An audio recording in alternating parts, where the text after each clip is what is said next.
Hi everybody, it's Tyler here at launch. We're checking with 6741R redacted here out of Ohio. This robot here had some rebuild to it, so we're looking forward to seeing some of these changes this team has gone through. They have the highest win differential, I think, record so far that they just accomplished last week, which is really cool, and a tournament champion already this year as well too earlier, so congratulations on that. A lot of great stuff we'll be going through here. One thing I want you to really pay attention to is their new double park mech. It's a little bit different than some of the other teams that we've been seeing out there, so I'm delighted to dive more into what that's going to be like. You'll get a couple other key features on this, what they're doing software-wise, and notice a couple other great aspects of this robot. So let's learn more about them coming up here on Pits and Parts. This video on fun is brought to you by viewers like you and also in partnership with the following. The Robotics Education and Competition Foundation provides fantastic programs for students from elementary school all the way through college. These include VEX, aerial drone competition, online challenges, JROTC, drill-powered, scholarships, certifications, and so much more. To discover these exciting opportunities, visit recf.org and get connected. Oh, and let's start with you. I'd love to hear more about how your team tackles and approaches the design process here for Pushback so far. So why don't you break down some of it for us? Yeah, definitely. So when the game was first announced, we knew that we needed a design process, and so we looked at different options, but then we decided to make our own acronym, which is the acronym FOCUS, which stands for Frame the Problem, Open Brainstorming, Choosing Concept, Undergo Iteration, and Showcase and Share. And each one of those has something to deal with the engineering design process. It's not fully taking it over, but it's what we felt like as a team that we needed the most, and that was going to be the most helpful and efficient for our design process as a team. So when you look at from your design process standpoint on that, how does that actually apply, or can you give some examples of how that applied while developing your Pushback robot? Yeah, definitely. Like when we were developing our double park mechanism, which we will talk about a little later, we started by framing the problem, which is where we looked at different robots, and we looked at, for example, Snacky Cakes, we looked at their double park mechanism, and we looked at multiple different teams on how they did it to find the one that fits for our intake best. And so this is actually our second iteration. We did have a Snacky Cakes double park when we had our S-shaped bot, but then what we did is that we went into open brainstorming from that, where we originally, with our intake, we were like, oh, we want to build a Snacky Cakes mech, like an S-shaped bot with their double park. And so then what we did was that we came up with sketches and we came up with designs. And then from there, we went into choosing concepts, where we looked at all those different ideas that might have some different things about them or similarities, and so we picked which one that we like the best. And then when we went through that, we went into CAD, which is where we designed it in a 3D modeling atmosphere, and then we went to Showcase and Share, which is skipping over you, but we come back to you at the end because the focus is not really good if you have a U at the end. So we went into Showcase and Share, where, especially in our engineering notebook, we display what we've created with also a bill of materials and different pictures of it. And then we go into undergo iteration, where we're like, okay, this isn't as efficient as we thought it was going to be. What can we do to change that? And so then we'll do different tests to accomplish that goal. And you mentioned you're utilizing CAD. What software do you use? We use Fusion 360. Cool. Let's move on and start talking about, I think a great transition is talking about that double park mechanism and how that works. So I'd love to hear about the changes that you've had to make and how you tackle the chance since moving away from an S-shaped bot. Tell me more about that. Yeah, totally. So when we started out the season, we had an S-shaped bot, somewhat like Snacky Cakes, where we made small iterations like our drive train speed and slightly on how we did the double park through undergo iteration, where we had a pivoting bottom row intake with our S-shaped bot, which we found that if we were to attach 2 pistons to it, that we could effectively push down on the block and get that double park status. The one issue we found with this was actually getting the block into that position.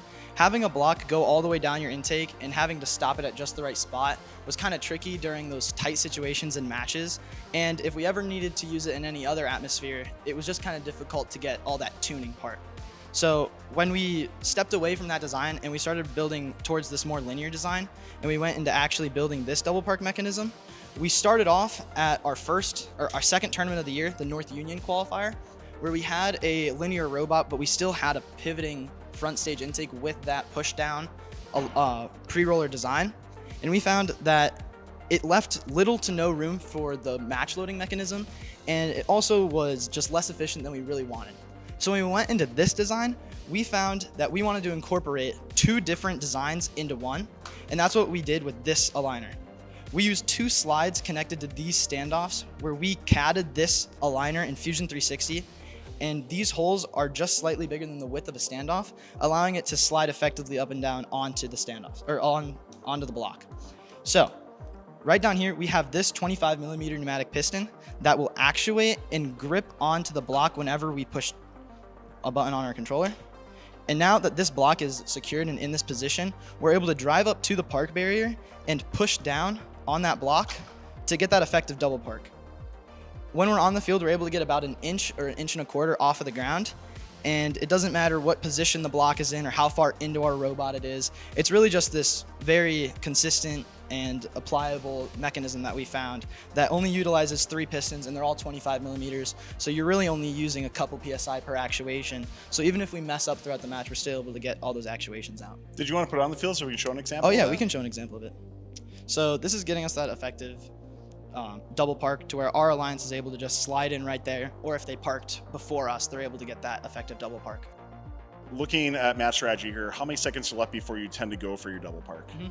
We're looking at about 15 seconds is when we tell our partner to go and get into the park zone, because when they go in first, it's a lot more simple and a lot easier for us than just drive up towards their robot and get that park. So around 10 seconds, I can grab the block in round 3, and then that gives me enough time to go from even the opposite end of the field to the park zone. Weston, I also gotta ask you about this linear slide area they have here. We've talked to a lot of teams that have gone more that Reguan where they have like rubber bands, that sort of thing. Your team's taken a different approach. Tell me more about that. Yeah, totally. So for scoring on the middle goal, we found that with our previous S-shape robot, it was very effective at getting that middle goal scoring because you had 2 rollers that were dedicated to spinning those blocks out into that middle goal. So when we moved into this design, we needed a way to not only funnel it from a 2-block wide intake into a 1-block intake, but also just to make sure that it had enough speed and torque to push blocks out whenever we're scoring.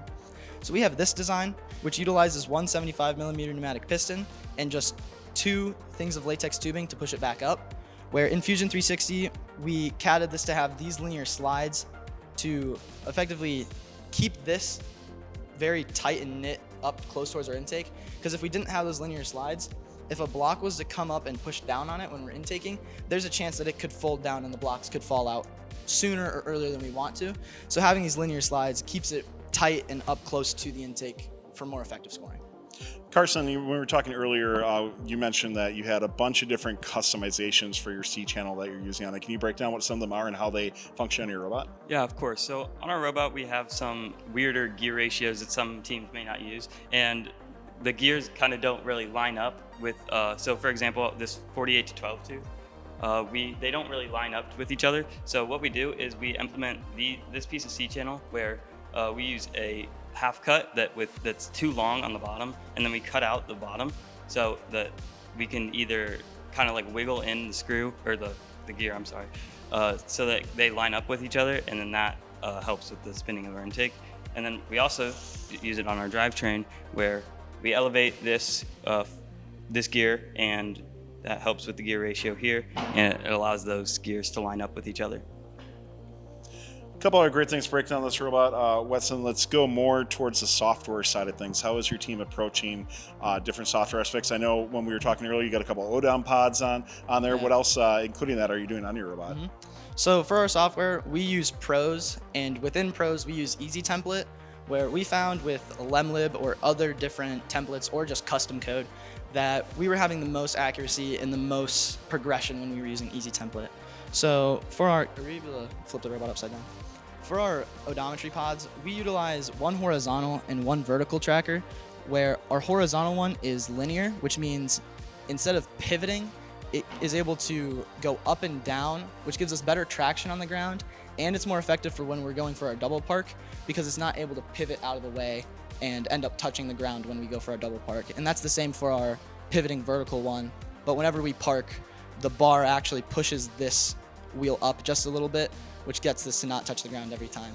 And those 2 tracking wheels, instead of using the smaller 2-inch wheels, we use 2.75-inch wheels, which give us better tracking overall throughout the match, which gives us less error throughout our skills matches or even just our qualification matches autonomouses. Does your team have any future plans that you're looking at implementing either on this robot or on a rebuild or anything like that? Yeah, so I am a pretty new programmer, where last year we used more complex coding, and going into this year, I really wanted to just venture out and try new things.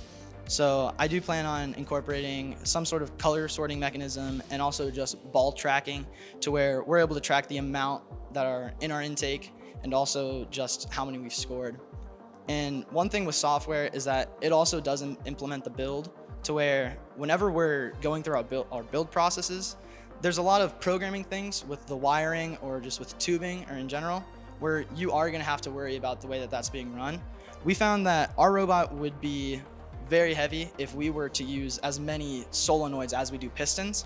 So the solution to this was we have a solenoid here, a Vex V5 solenoid, that we found a way to use 2 different wires for one solenoid, which allows us to actuate the 2 pistons or the 2 piston groups that we need for our double park by utilizing the wires, where the red and black wires are actually the wires that will signify for these pistons to push down, while the green and white wires are the ones that will tell it and for it to retract. So you're able to actually actuate it independently then, right? Yes. Okay, very cool on that. So Redacted, thank you so much for telling us more about this robot so far. We can't wait to see, of course, how you do here at launch, but throughout the rest of the season, we can't wait to follow your progress as well too. So good luck the rest of the way, and thanks a lot for telling us more about it.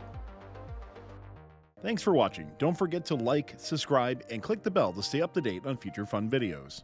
The Robotics Education and Competition Foundation provides fantastic programs for students from elementary school all the way through college. These include VEX, aerial drone competition, online challenges, JROTC, girl-powered, scholarships, certifications, and so much more. To discover these exciting opportunities, visit recf.org and get connected.